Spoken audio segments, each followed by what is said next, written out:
Okay. Grandfather Bhisma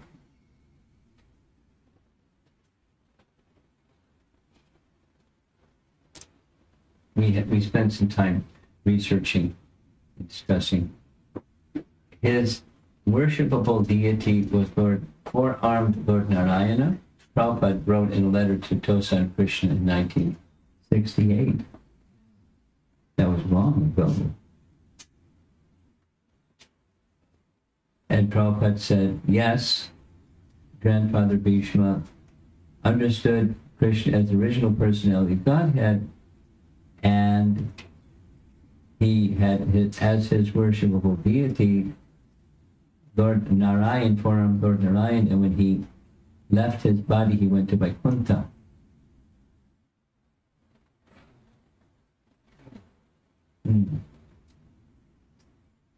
And there's something else that's kind of curious,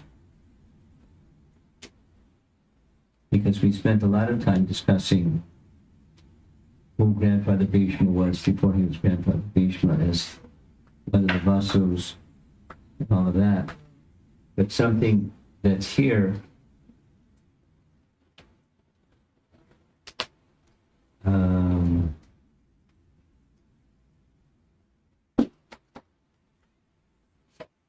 forget where it is. It says that he's an eternal, like the Pandavas, he's an eternal associate. That's a little confusing. But the verse that we're going to read this evening, he's appreciating Krishna's Braja Lila. He's particularly appreciating the gopis in Krishna's Braja Lila. While he has that understanding, he has this affinity for Lord Narayan. There was also this discussion about his mind was fixed on the form of Krishna as the chariot driver of Arjuna, Partha Sarati. Partha Sarati. Partha, the son of Pritha, is Partha. Pritha is Kunti's name before her name was Kunti. Because Kunti was one of the sisters, Pritha was one of the sisters of Vasudeva. And King Shurasena had a friend, Kunti Bhoja, who had no children. And he requested Shurasena, can I adopt your daughter as my daughter? Sure. So Pritha, his daughter, was given as a child for Kunti Bhoja to raise, so she became known also as Kunti. But she's the sister of Vasudeva. And she's also the sister of Uddhava's father. Uddhava's father was one of Vasudeva's brothers. So, Bhismadeva is meditating the previous verse. He's meditating on Partha Sarati. Prabhupada makes a nice point. Arjuna didn't know Krishna that way, because Arjuna is in the back and Krishna is in the front as the chariot driver. But Bhismadeva could see Krishna as the chariot driver because he was facing Krishna. So he knew him as Partha Sarati. That's his meditation. I'll read the previous verse. At the moment of death, let my ultimate attraction be to Sri Krishna, the personality of Godhead. I concentrate my mind upon the chariot driver of Arjuna, Partha Sarati, who stood with the whip in his right hand and a bridle rope in his left, who was very careful to give protection to Arjuna's chariot by all means. Those who saw him on the battlefield of Kurukshetra attained their original forms after death, not just Sayuja. Then text 40. Let my mind be fixed upon Lord Sri Krishna, whose motions and smiles of love attracted the damsels of Brajadam, the gopis. The damsels imitated the characteristic movements of the Lord after his disappearance from the rasa dance. Look at this. It's quite an assembly. At the Sunday feast or something.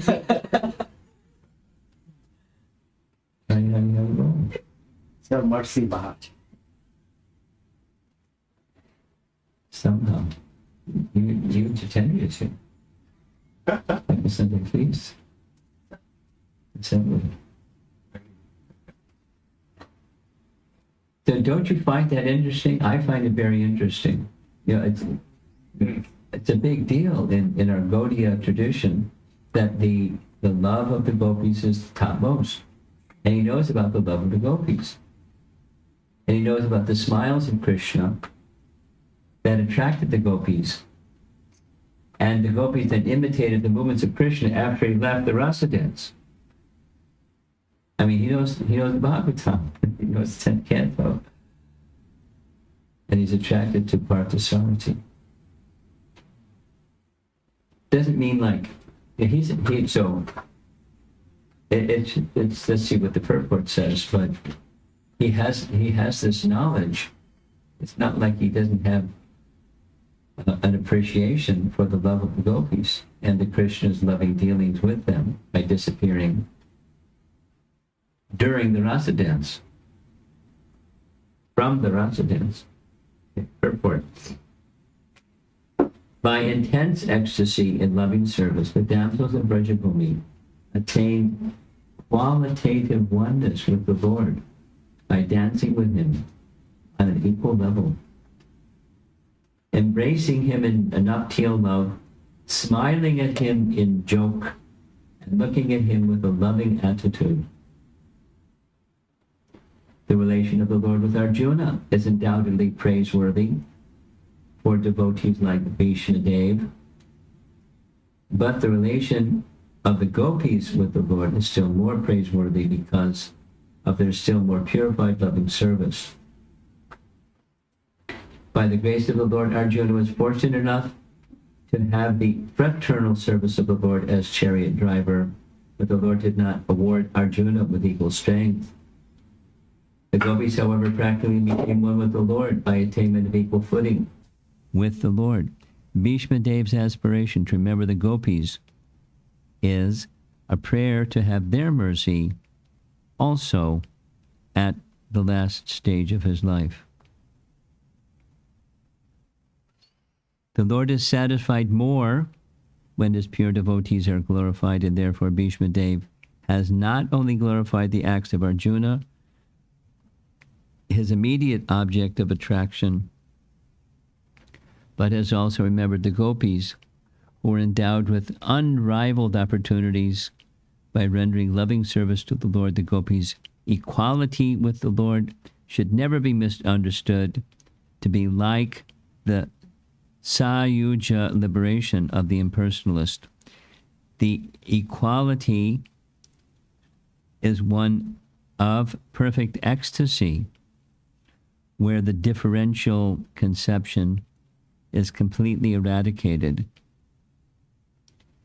For the interests of the lover and the beloved become identical. The differential conception.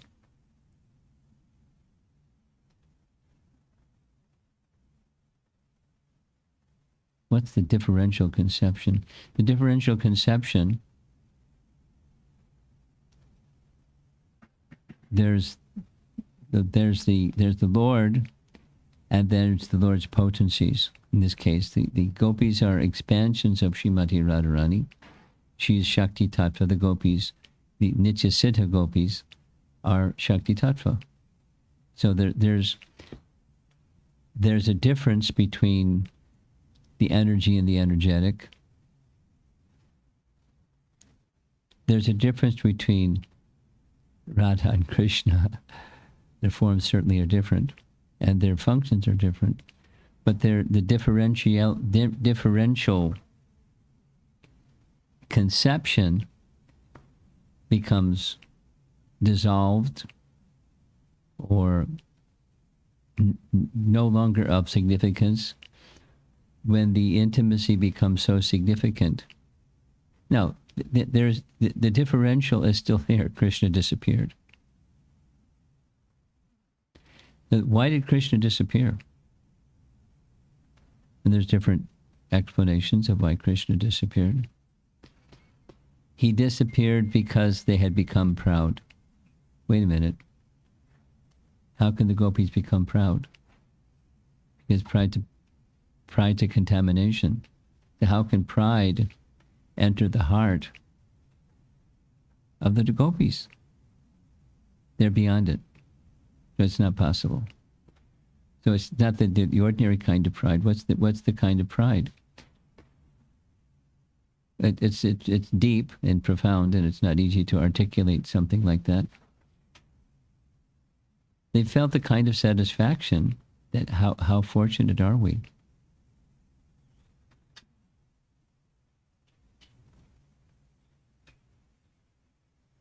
And, it's said Krishna didn't like the pride, so he just disappeared. But another explanation is what's that pride that they had? It's a transcendental kind of pride that was induced by Krishna to examine the gopis. Like, when I disappear, what are they going to do? There's the whole section where it specifies, Shukadeva Goswami specifies in one verse. That's what Krishna was doing. He wanted to examine their hearts. Not that he didn't know. This thing of examining, I'll come back. There's a really nice section I like very much of Chaitanya Charitamrita, Antya-lila chapter 4, where Sanatana Goswami makes his third visit with Mahaprabhu. The first visit with Mahaprabhu was when they met at Ramakeli. The second is after he escaped Nawab Hussain Shah's government, he went to Prayag and they met in Prayag for 2 months. Lord Chaitanya then sent him to Vrindavan and said, after some time you can come join me in Puri. And he stayed in Vrindavan for 1 year, and then he went to Puri. And when he went to Puri, he contracted a disease. We know the story. It's weeping sores on his body, pussy, yucky, smelly stuff from his body. So he felt really bad. Not like it hurt, but he knew that Lord Chaitanya liked to embrace him, and he knew that would smear this smelly, yucky stuff on Lord Chaitanya's body. So he thought, what's the use? I'm going for my benefit, and I'm just going to make offense. Better to give up my body. Anyway, when he reached Puri, the same phrase is used 4 times in that chapter. When Sanatana Goswami reached Jagannath Puri, it was just 10 days after Rupa Goswami had left Puri. Coincidence, right? And Rupa Goswami was going to visit his relatives in Bengal and then divide up all the wealth and settle everybody and, make everything nice. So, and he spent a whole year before he went to Vrindavan. And Sanatana Goswami spent a whole year with Mahaprabhu in Puri. A whole year. When he reached Puri, Lord Chaitanya gave him the news that his brother, the younger brother Anupam, had left his body, because Rupa Goswami conveyed that.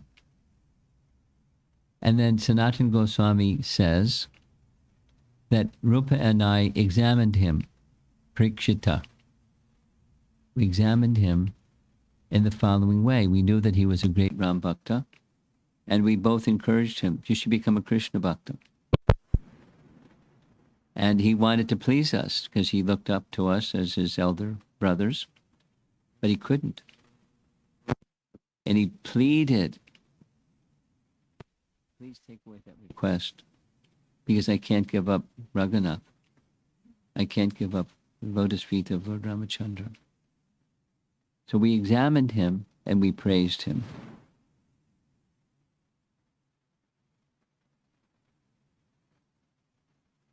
Then Lord Chaitanya said he did the same thing with Murari Gupta. He examined him, because it's like a thread through that whole chapter, because Sanatana Goswami is also going to be examined. Like Krishna was examining the gopis. It's not like he didn't know, but he wanted to see. He wanted to directly experience the madness the gopis would undergo when Krishna disappeared. So there are different paintings. He's hiding in a tree, or he's hiding behind a tree, or he's watching their madness. And he's enjoying the intensification of love that they're feeling in his absence. Similarly, Chaitanya Mahaprabhu was examining Sanatana Goswami to see to give him a situation where there was nothing but one place to go. Intense shelter of Lord Chaitanya in a state of helplessness. Now this is somebody who is a prime minister crying in a state of helplessness, like Krishna examining the gopis. And then he appeared. He was watching all the time. He didn't run away. So there's this loving exchange. When the love becomes so intense between the gopis and Krishna that differential conception is lost.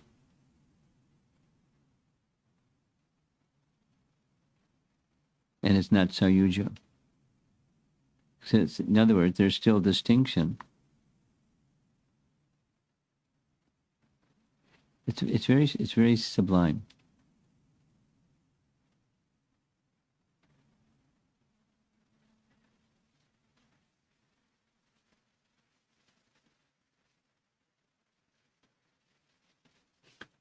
There's been some discussion, I think in this smaller group, I can discuss this topic. There's been some discussion here and there in ISKCON where the ontology of the self is being discussed threadbare. And the topic goes like this. Is the jiva soul carrying bhakti by the soul's own nature, or is the jiva soul potentially capable of receiving bhakti and bhakti is bestowed?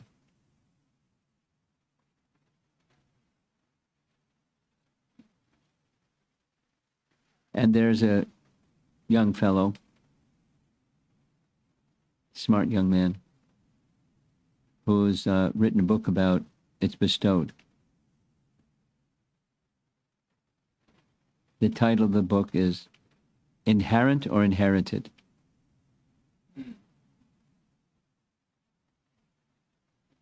And the other scholars that know Jiva Goswami's writings are saying it's a false dichotomy. It's both. The bhakti is inherent. I hope you don't mind. It's a little philosophical. Teleologically, theology, or there are different ways of Christian theology has a teleological explanation of God and the living entity. What it's not is to say, if you could dissect the soul, which you can't do because it's unbreakable, but if you could look inside a soul, geographically is it situated, is bhakti situated inside? The answer is no. But is it of the nature of the soul to be an eternal servant of Krishna? Yes.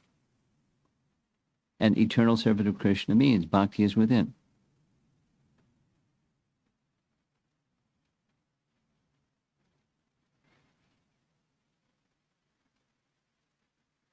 And that bhakti is forgotten. So the reference goes like this. In Jiva Goswami, who's accepted by followers of Lord Chaitanya as the one who has established emphatically and empirically the essential teachings of Lord Chaitanya, the whole shebang of Lord Chaitanya's teachings. He put it in writing.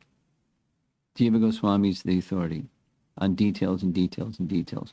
Rupa, of course, particularly in rasa, but the whole shebang of Lord Chaitanya's teachings in the Sandarbhas of Jiva Goswami. That's our Supreme Court. So in Paramatma Sandarbha, there's a section that runs about 23 verses that towards the beginning, it's the ontology of the soul. Is this boring? Okay. Jiva Goswami received the writing of Gopal Bhatta Goswami, and he gives credit to Gopal Bhatta because he was asked, don't use my name. So one learned Bhatta from South India gave to one Jivakaha, a small jiva, his writing. And parts of it were broken and parts of it need to be filled. So that's the work that I did. But the writer was Gopal Bhatta. So it was teamwork. And he organized it, and he placed things that were out of order, he put it in order. Things that were missing, he put in what was missing. That's what he was like the editor. And, etc. So it's attributed to Jiva Goswami because Gopal Bhatta wanted his name not to be mentioned. So, for the ontology of the soul, the selection of the resource, the scriptural resource, was a follower of Ramanujacharya. Surprise! Because Gopal Bhatta is from the Sri Sampradaya. And there's a particular very learned, we don't know his name so much, but it's mentioned in Paramatma Sandarbha, and scholars know his name, Jamatri Muni, or Mahavalava Muni. He has two names. So he very thoroughly expresses the ontology of the soul. Jiva Goswami gives him credit. He says there's some 23 characteristics of the soul, and they're all resting upon one characteristic, and that is, it was mentioned at the Festival of the Holy Name. I didn't give all this background the other day. Sheshatva, or Hari Dasa. Remember this? Hari Dasa Eva. What's the phrase?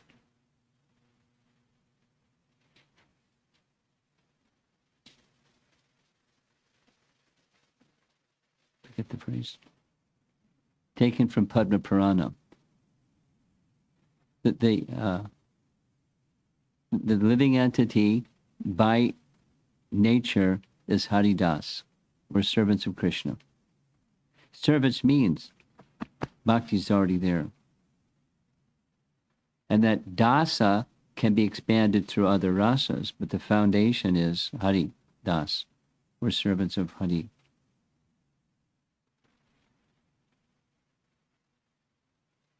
In all circumstances, exclusively. The other Sanskrit word that I'm not remembering means, and there is no other. We're the servant of Hari and no other. That's the nature of the soul. The bhakti is inherent, and the awakening of bhakti is something that is bestowed. So the language that's being used is nature and nurture. But it's nurtured because it's inherent, not only bestowed.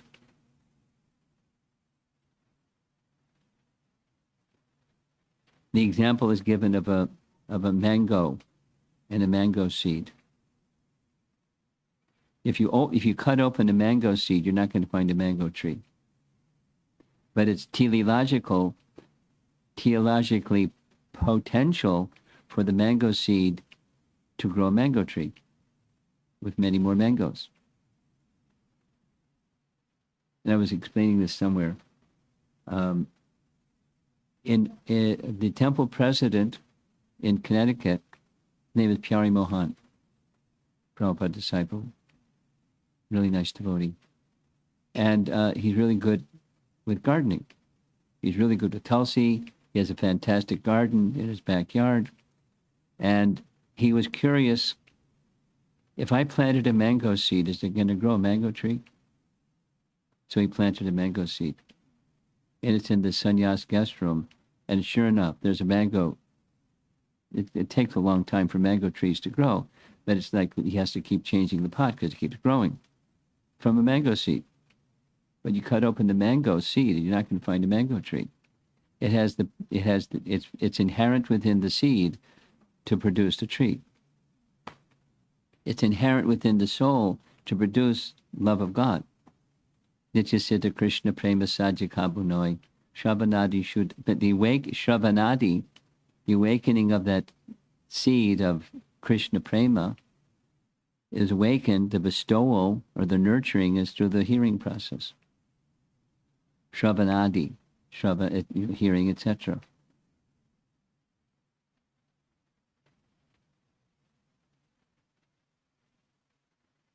So all souls are eternally Krishna's servant. Wish I could remember the other. It's Haridasa Eva something. So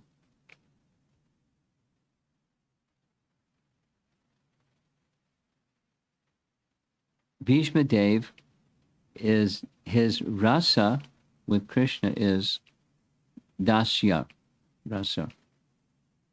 He has eternally the mood of being a servant. It's mentioned here. He looks up to Arjuna, although Arjuna is like his grandson. He looks up to him because of rasa. And his rasa is that of friendship. In Gaudiya picture, or in the Bhagavatam picture, which is the Gaudiya picture, the Lord Chaitanya's view is, there is a hierarchy of jivas, although they're the same. The hierarchy is in terms of intimacy of love. And the intimacy of love in Sakya is greater than that of Bhishma. But Bhishma got to see Krishna as the chariot driver, which Arjuna didn't get to see because he's looking on the backside of Krishna. Krishna's on the front side. Whip on one hand, reins on the other hand, very carefully steering the chariot so that Arjuna's protected, the chariot's protected. He's serving his devotee in friendship of love.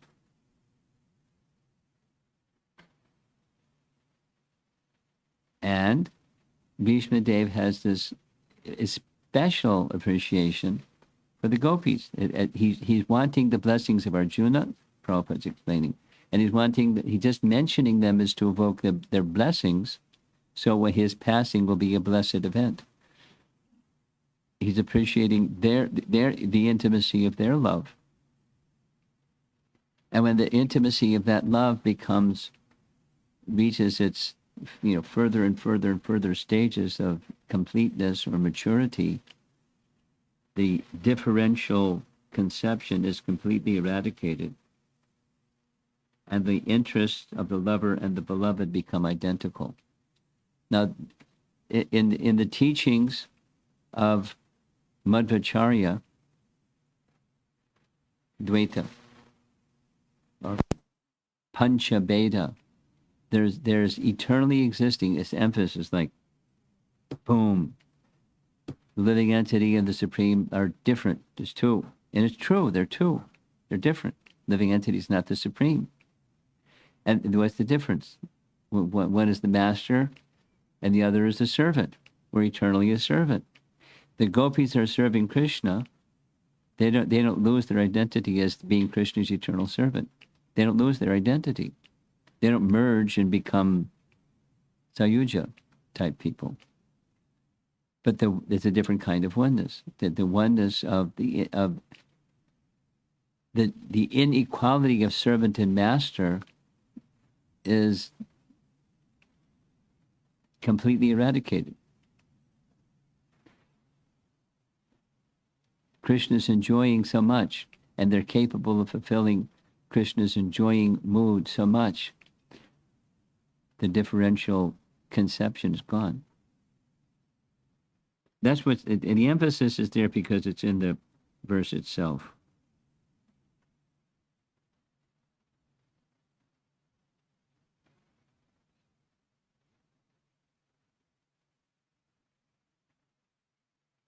I'll read the purport again.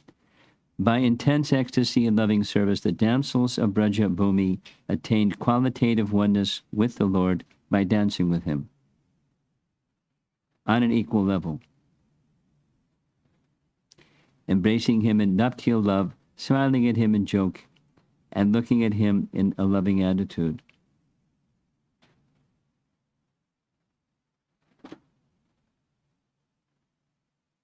I'll read down further. The Lord is satisfied more when his pure devotees are glorified, and therefore Bhisma has not only glorified the acts of Arjuna, so it's his dasya is pleasing to Krishna. It's not just, I want a favorable situation when I leave. So I'm glorifying great personalities because it'll create auspiciousness. I mean, that's going on, but it's pleasing Krishna. And he knows what's pleasing to Krishna is glorifying the devotees in the presence of Krishna. Krishna likes.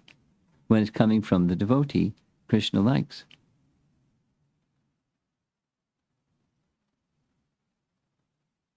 Therefore, Bhismadeva had not only glorified the acts of Arjuna, his immediate object of attraction,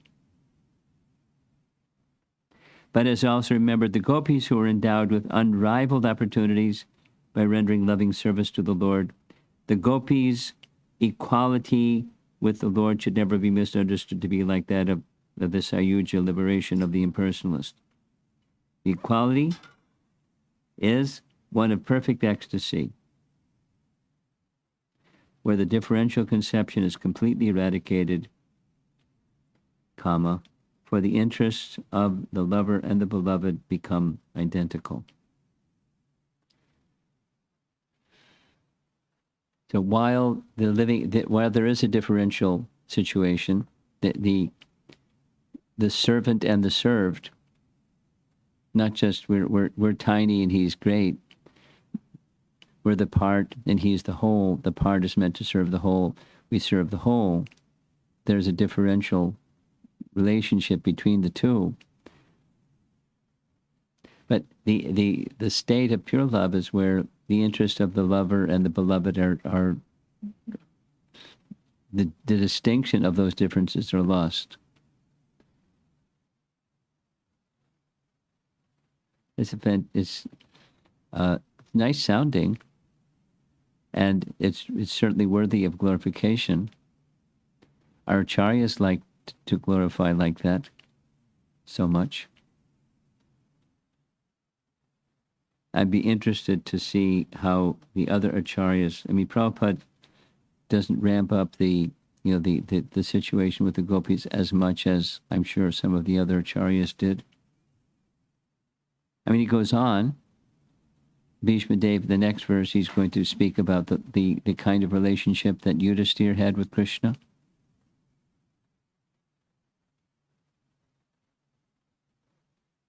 And of course, Bhismadeva at the Rajasuya Yagya. Bhismadeva, the learned elder amongst all in the assembly, was asked to speak the words of glorification of the most honored person in the assembly, and guess who? He's honoring Krishna. And Duryodhana couldn't stand it, and that whole scene took place. But it just, let's end with this. Some appreciation of Yudhisthira's love. I mentioned this yesterday, but it's nice meditation.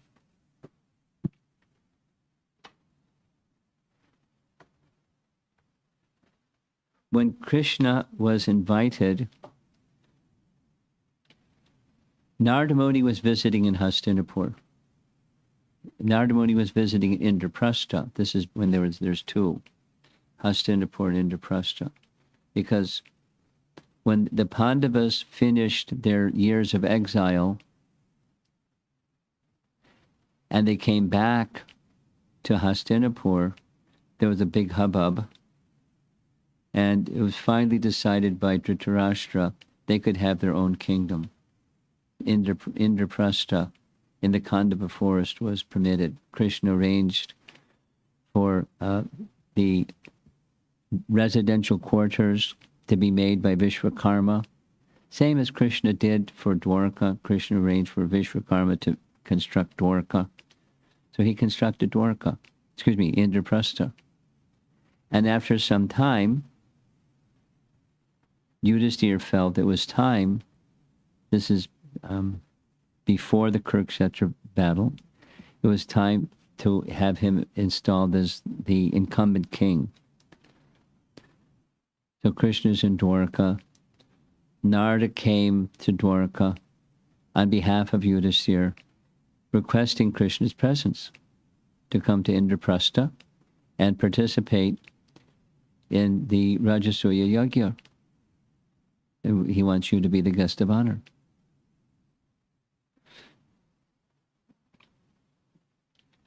At the same time that Narada came, a messenger came from 20,000 kings that were imprisoned by Jarasandha. Krishna married 16,100 princesses, but there are 20,000 kings imprisoned by Jarasandha. And his plan was to have a human sacrifice. So it had all paraphernalia, and Mahabhairava was going to be the sacrificial deity to offer these kings.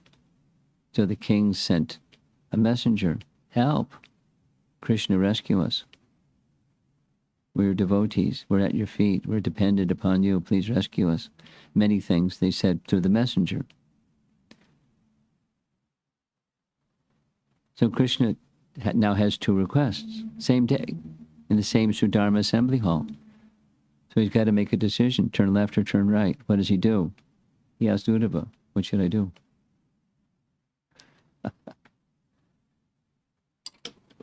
Like Bhismadeva, Uddhava knows that Krishna knows what to do.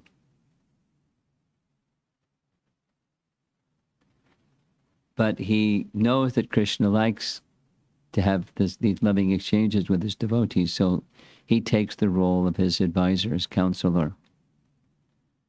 And the long story short, the decision is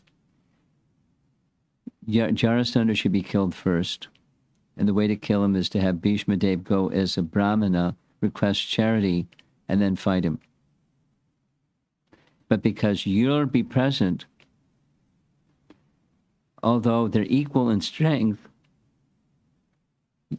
Bhishma will win because you'll be present.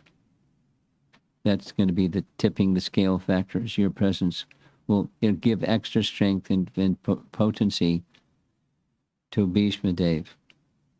Excuse me, to Bhima. Sorry, Bhima.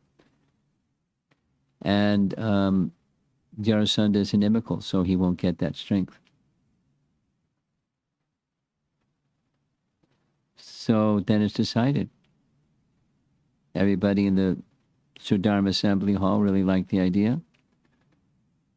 And so all the arrangements were made, long description of all 16,108 queens went with him.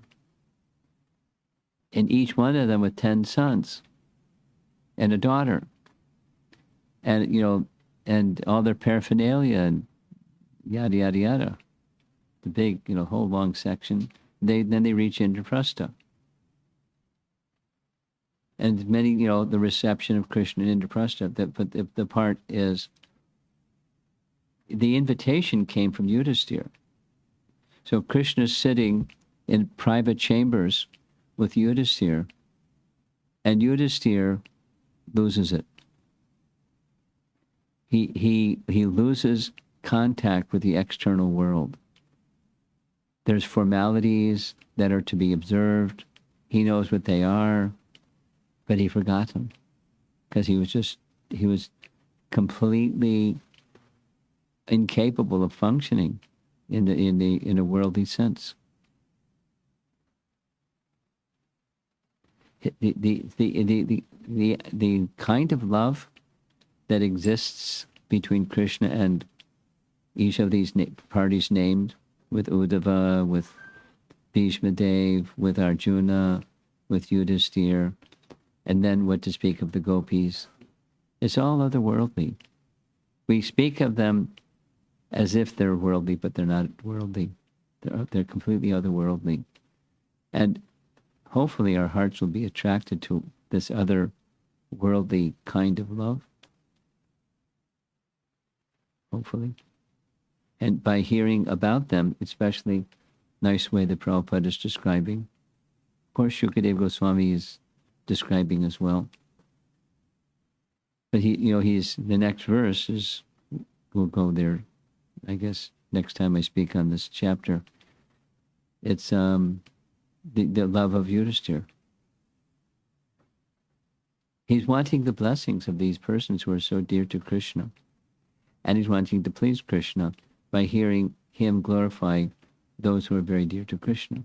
And Krishna knows how dear they hold him in their hearts. And Krishna's hearing about their glories pleases him very much. And Bhismadeva knows that. So that's what he's doing. He's pleasing Krishna by glorifying the devotees and their love for Krishna. Krishna likes. The chapter goes on. He eventually he closes shop. He leaves his body voluntarily. And according to what Prabhupada said to Tosa and Krishna in 1968, he went to Vaikuntha as an associate of Narayana in Vaikuntha, knowing fully well about all these other things. But that was his heart. And Krishna fulfilled his heart's desire.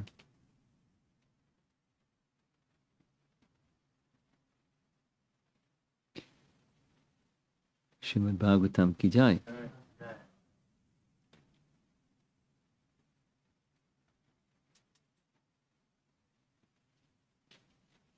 We got quite an assembly of Prabhus here. Nice going. Any?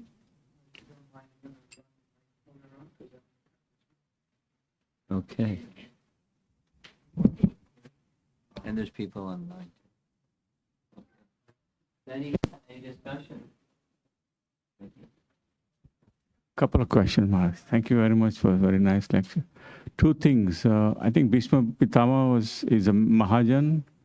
So there are 12 Mahajans. So how many Mahajans are in the presence in the universe and how many are liberated?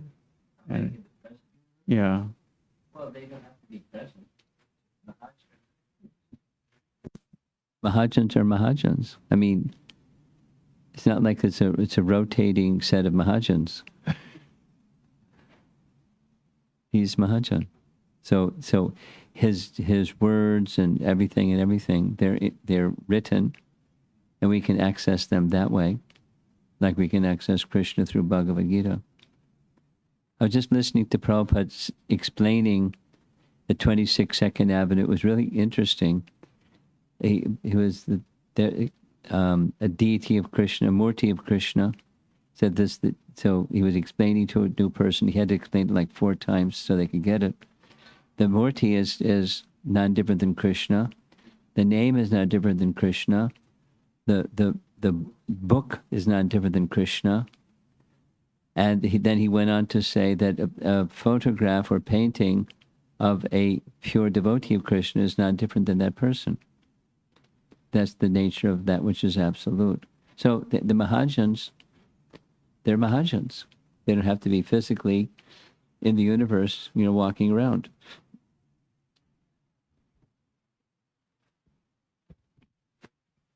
Another question, Maharaj. The discussions for the soul. So when Jai Vijay, they will become Ravan and Kumbhakarna, what happened with their soul? Which was bestowed mercies on them, and then they already had inherit the devotional service. So what happened? How it transferred to become an Asura? How do they transfer to what? Asura, they become demons. How did they become? They came on. Well, it was a plan of the Lord. You're asking for the technology of how did it happen? Because you are discussing the technology for soul. No, that's not. There's an innate nature that becomes nurtured. That was what that discussion was. But the soul doesn't get transformed. The soul is a soul. The description in that area is forgotten to the degree that it is as if it doesn't exist. That much forgotten. Because the covering of the soul goes to that degree. It is existing eternally, but it is as if it's never destroyed. Souls aren't destroyed, and the nature of the soul isn't destroyed. So that's not a technology, it's just covered. And then, but it's still the nature of the soul, and the nature of that soul that's now covered can become awakened by a bestowal and by the bhakti process, etc. So how Jai and Vijay took their positions as demons was by the Lord's volition. And as we know, it's not the rule; it's the exception. But rare exception. But that's how it happened, the Lord's will. And so they took the position as if demons in opposition to Krishna. Vishwanath Chakrabarti, I think you know this, but Vishwanath Chakrabarti Thakur describes, being the gatekeepers in Vaikuntha, they intimately knew Narayana's desires and his moods. And he had a chivalrous mood. But who is there to have combat with in Vaikuntha? So they both prayed, our dear Lord Narayan, if you so desire, we can do that service. So since it was their desire, he fulfilled their desire. And this was a leela whereby he could fulfill that desire. So they could be in opposition to him, although they're his intimate servants. That was combined with several other things. There were desires of Lakshmi and the desires of the 4 Kumaras, etc. So it's by the Lord's arrangement, not the nature of living entities turning their back on Krishna. Wow, guests are still coming. Okay. Indian Standard Time. Okay, anything else? Richard?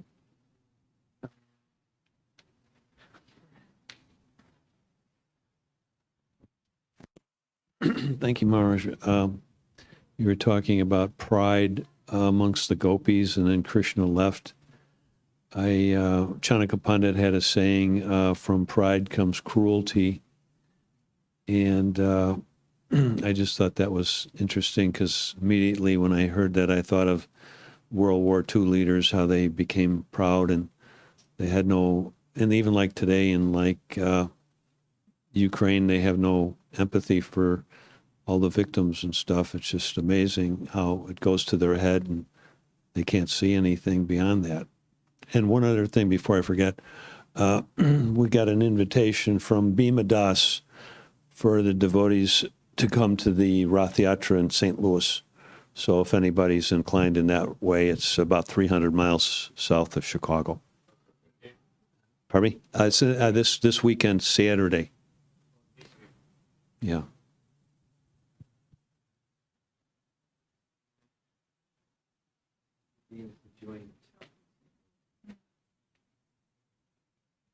You have something, Father?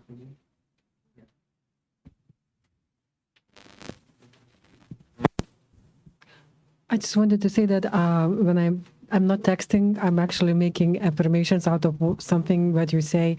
And my question is, I'm kind of interested, is there like a prayer? Is there like some kind of chant that could, like the stationary world is like, looks like very volatile. And I'm kind of like thinking volatile, like all kind of, shooting is happening and stuff. And like, is there a prayer or something that would, prepare us for like if we get like to die accidentally or something like that, would we be more ready to leave the body? It's kind of like I wanted to ask about this process.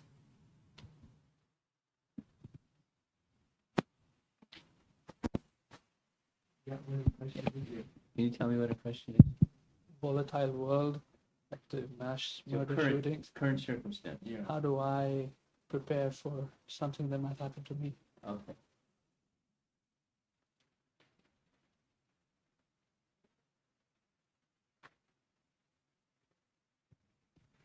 What's important to you? I mean, you don't need the answer right now. I'm just, what's important to you is where you take shelter.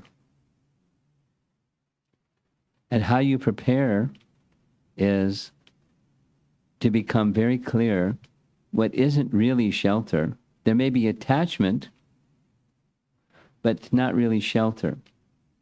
It's just, it's reflection or wisdom or something. Everything of this world is impermanent. It's not a place of shelter. And you're getting gray, like some of the rest of us here. So it's youthfulness and things that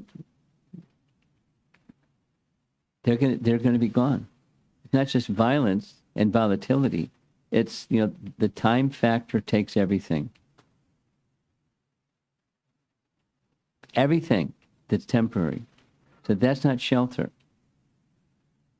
So how you prepare yourself for some act of violence or whatever it might be, or just, slow grinding of the wheel of time that turns everything into powder. Everything.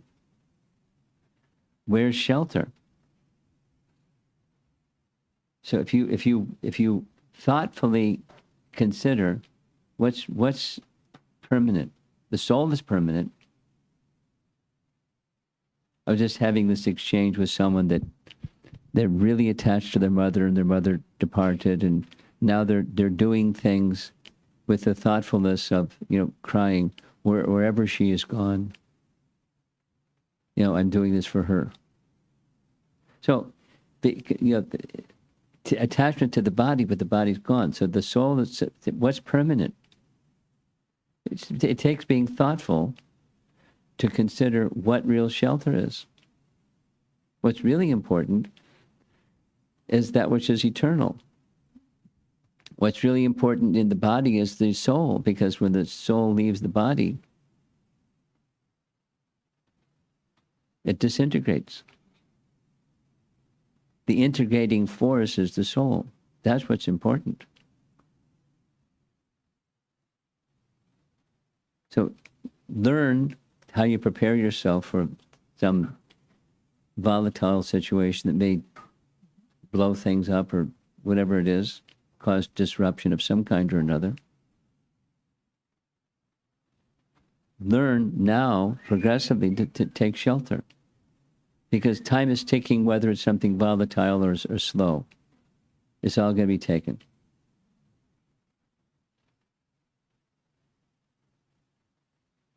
So what's shelter? And when you think carefully about that, not just like out of self-preservation, but beyond that,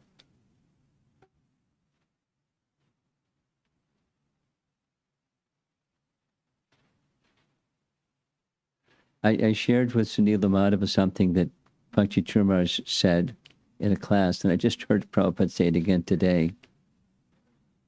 Just same. So, those who Prabhupada was speaking in Los Angeles for a young audience, young followers, saying, many of our young American, European devotees, they very quickly have taken to Krishna consciousness just by having the opportunity, which says that they were practicing bhakti life in a previous life. They just didn't complete their business. He was describing that section of chapter 6 Bhagavad Gita. What happens to the yogi that doesn't complete? They're neither here nor there. What happens to them? And the verses in the Bhagavad Gita say they attain a such and such destination. Prabhupada is explaining they continue in their next life. Supposing they did 10%. Next life they started 11%. So these young Western disciples, they came very quickly because in their previous life they were engaged in some kind of yoga practice, and now it's just continuing. So that's what's important is that which is eternal and isn't taken with time. Invest in that which is permanent, and it's with you forever. Then he was saying, so now it's in this life. Don't wait for another life. Finish your business. So that's how you prepare. Finish your business. Whether it's turbulent, volatile, or crazy, or whatever it is. It doesn't mean it's okay, but become absorbed in the permanent. And work on being clear, very clear, what's permanent and letting go of the impermanent, because it's going to be taken from you anyways. You act responsibly with the impermanent, but be attached to the permanent. That's how you prepare yourself.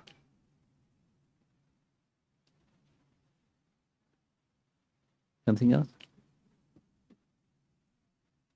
Sheldon?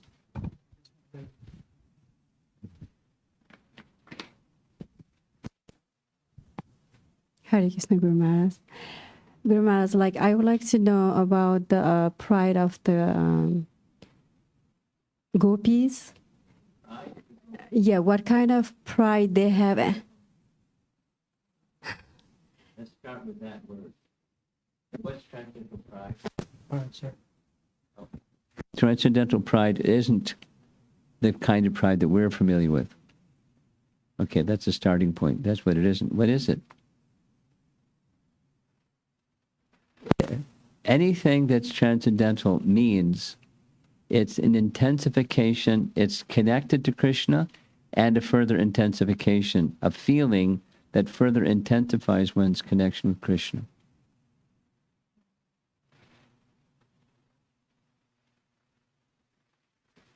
That's the pride of the gopis. And what did Krishna do? He wanted to intensify that pride even further by disappearing and watch them go mad. Which is what they did. They went mad.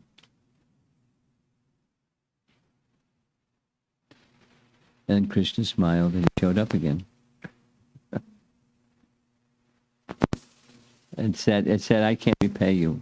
Your love for me is, boy, I can't repay you. So you're going to have to be satisfied with your love. So,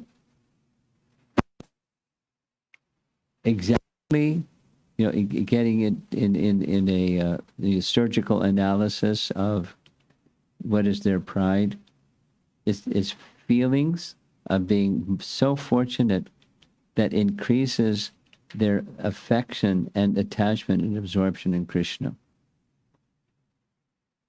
Transcendental pride.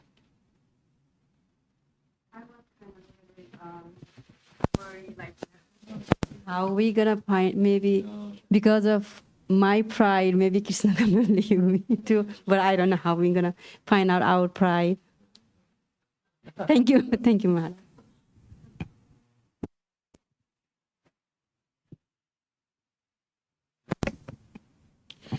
Guru Maharaj's topic, inheritant or inherited. I was thinking from Bhagavad Gita of the verse, Mamai amse jiva loke. Yeah, Mamai amse jiva loke. Is it something we can unwrap to relate with this topic?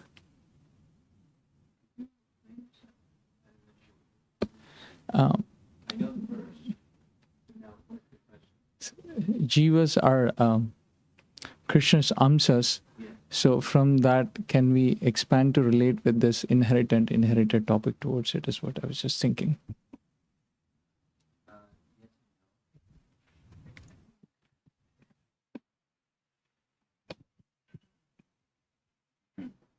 The angsa, or the part, is meant to serve the whole. That's logical, and it's factual. So that's the yes.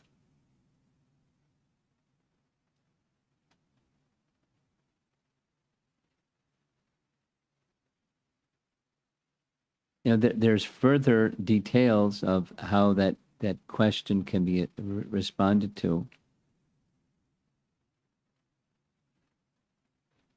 The relationship of the part to the whole is a relationship of service. I mean, it's like so simple. When you hear it so many times, it gets kind of like, okay, why is Prabhupada always using the same example? The finger is part of the body. The finger is meant to serve the body.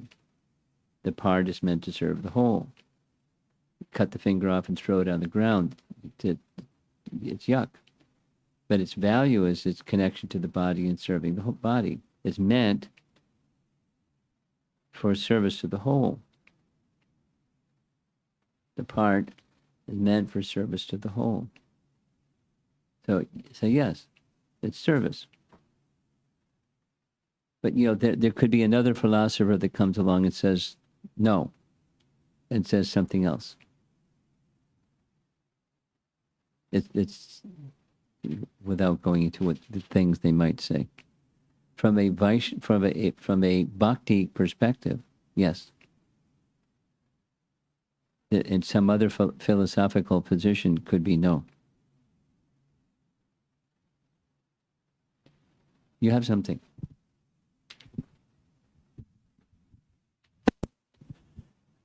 Two related questions around the same topic. You gave the example of mango seed inherently having a mango tree in it if put in the right circumstances. Similarly, could another example be when you go from the spiritual platform more to the psychophysical platform? You know, we have people who have tendencies for certain work, like Vaishya work or Brahmana work or Kshatriya work. And only if you have proper training can one become a proper Brahmana, or proper Kshatriya, proper Vaishya. So is it similar? It's different, but it's similar. I would put the emphasis on different. Because the difference has to do with the modes of nature and the soul being inherently a servant of Krishna is not the modes of nature. The modes of nature and any kind of covering is ever changing, not permanent. There's similarity in that there's a when proper training and circumstances are provided, then one can become a really good Brahmana. And if it's not provided, one can become degraded. Anyway. I think we'll take one more. Yeah, Maharaj, very short question. Is what do you surmise is the motivation for persons who are trying to establish that bhakti is not inherent when it does this false dichotomy, it does seem like it's false. So what do you think is motivating not just one, but groups of persons to try to... It's a particular individual that's has a cheerleading section. Huh?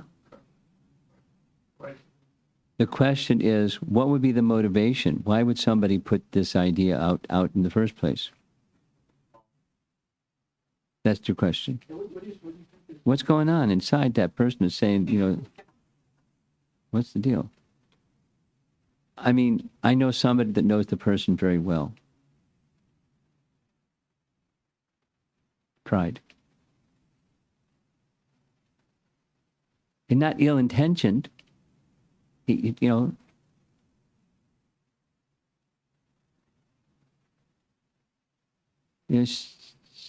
smart young man that you know,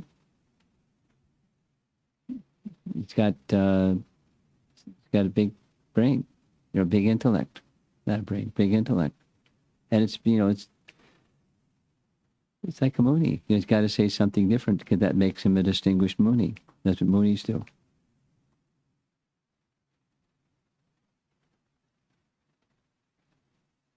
You've got some cheerleaders.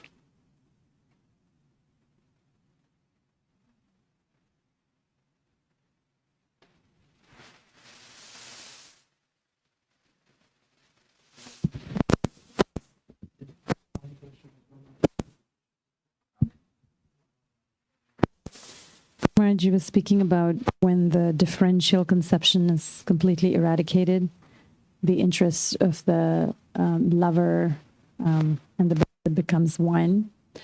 And sometimes we see that at that stage, the devotee is willing to take a position of opposition to Krishna. So externally, it looks like they're opposing, but actually their interest is completely aligned with the interest of Krishna. So they have such a sense of security in their relationship with Krishna that they're willing to be misunderstood, to be, you know, they don't care about that. It's just about service to Krishna. I was wondering if you would be willing to comment on this sense of security and what it takes to develop that sense of security.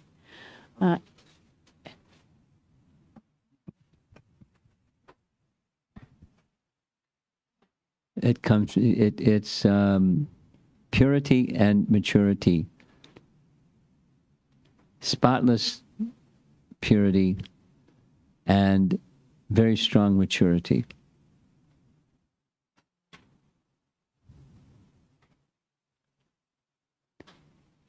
I'm thinking of an example from Ramanujacharya's life.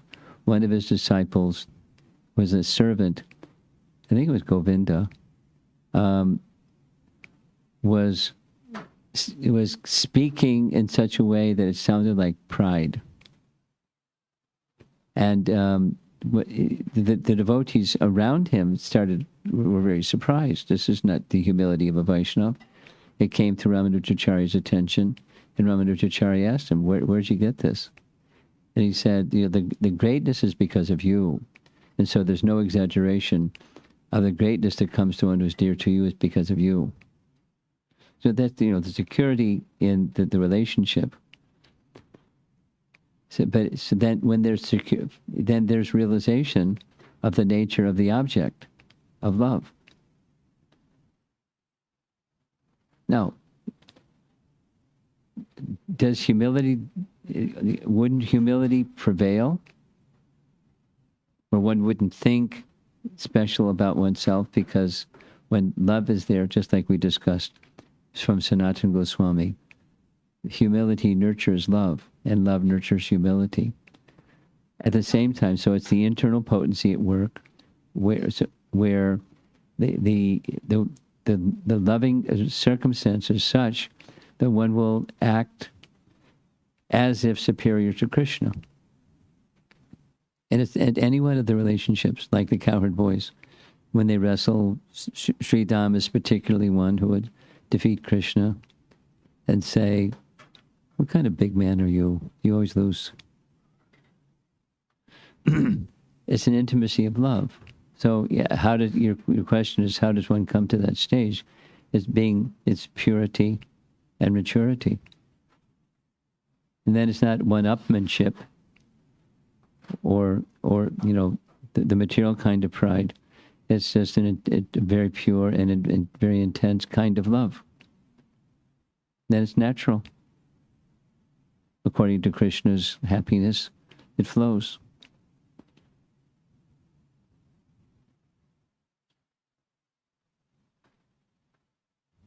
So let's do the online. This is from Amara Mataji. He's asking, who are the Vasus? And Bhishma being an eternal associate of the Lord, in that form of a Vasu, is he also considered to be the eternal associate of the Lord? Vasus are not eternal associates of the Lord. For most part. Vasu is a position, it's not well described.